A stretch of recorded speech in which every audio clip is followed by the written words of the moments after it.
No one in the village of Dariabad walked alone after sunset. Not after the fires. It started with animals, chickens first, then goats. They weren't eaten. They weren't torn apart. They were found hanging from trees, completely stripped of skin. Clean, precise, like something had carefully removed it without wasting a single piece. There was almost no blood on the ground. That's what terrified everyone. Whatever was doing this was careful. Then Rashid disappeared.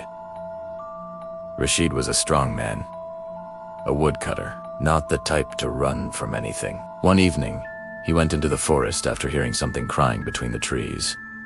A woman's voice begging for help. He took his axe. He never came back. The villagers searched for 2 days. They found his axe. They found drag marks. But no body, only something nailed to a tree. A strip of human skin. On the 3rd night, Rashid returned.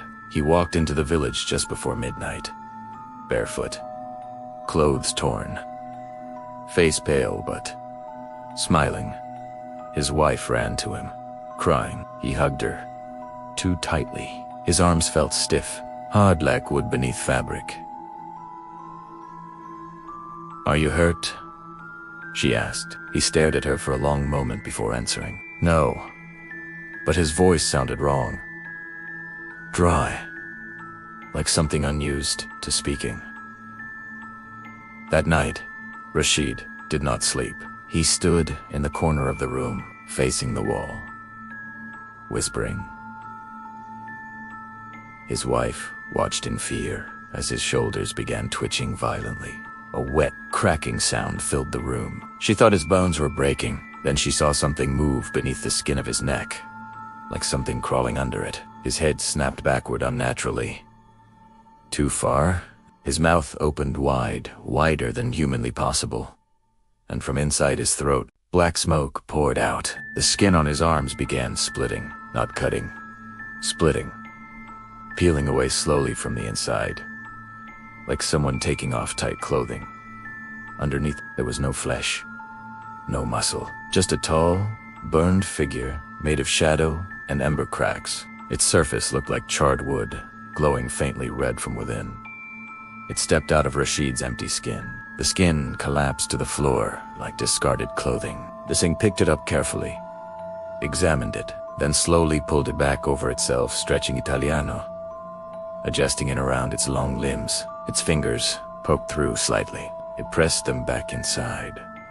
It twisted its neck until bones snapped into place. When it finished, Rashid stood there again. But his smile was too wide, and his eyes didn't blink. In the morning, Rashid walked through the village. He greeted everyone normally, but wherever he passed, dogs whimpered and hid. Children cried. An old blind man grabbed his arm and whispered, "That is not your son." That night, 3 more villagers vanished. Their homes were found empty, but hanging from the rooftops, fresh human skins, dripping, carefully removed. The village tried to leave, but the forest seemed to stretch longer than before. Paths changed. The air grew hotter at night.